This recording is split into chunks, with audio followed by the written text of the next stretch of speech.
నీకు నువ్వే కొంచెం తెలుసుకోవాలి.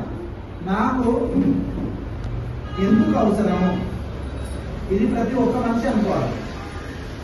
ఎందుకు అనేది నీకు నువ్వు కొంచెం వేసుకుంటే నీ బిజినెస్ అర్థమవుతుంది. అందుకే నీ ప్రతిసారి చెప్తా, ఎందుకు అనేది నీ దగ్గర క్లారిటీ ఉన్నప్పుడు నువ్వు ఈ బిజినెస్ చేయొచ్చు.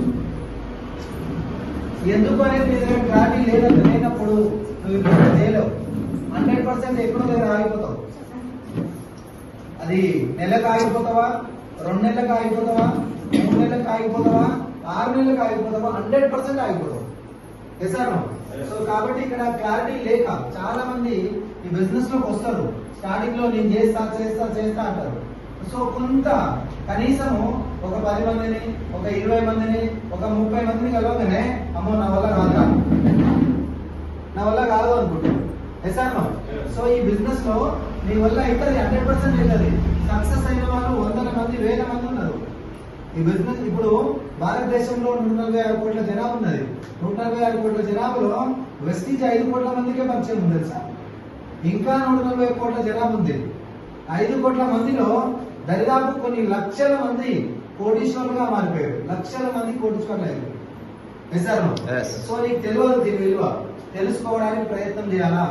సో ఈ బిజినెస్ చేయాల్సింది ఏంటంటే, కంపెనీ ఏం చెప్తుందంటే నువ్వు కొత్త వాళ్ళకు ఈ కంపెనీని పరిచయం చేయి.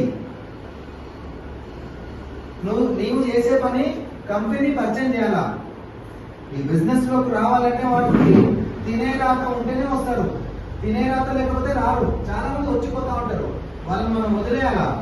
ఎవరికైతే తినే రాత ఉందో వాళ్ళే నిలబడతారు. ఎసార్ నో సో ఈ బిజినెస్ లో అందరూ వచ్చి నిలబడరు. సో వాళ్ళకి ఎవరికైతే అదృష్టం ఉందో వాళ్ళకే. సో నీకే అదృష్టం ఇక్కడ. సో కాబట్టి ఇక్కడ మనం చేయాల్సిన పని ఏంటంటే, నువ్వు ఫస్ట్ క్లారిటీ తీసుకో. క్లారిటీ ఏం తీసుకోవాలంటే నువ్వు ఎందుకు చేయాలా. ఇది బలంగా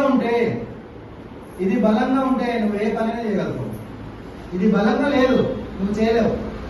సో అందుకే చెప్తున్నాగా, నువ్వెందుకు చేయాలనేది నీ దగ్గర క్లారిటీ ఉండాలా. ఫస్ట్ మేము అందరు కదా చెప్తాం, నీ దగ్గర డ్రీమ్స్ ఉన్నాయా లేవా. ఈ బిజినెస్ చేయాలంటే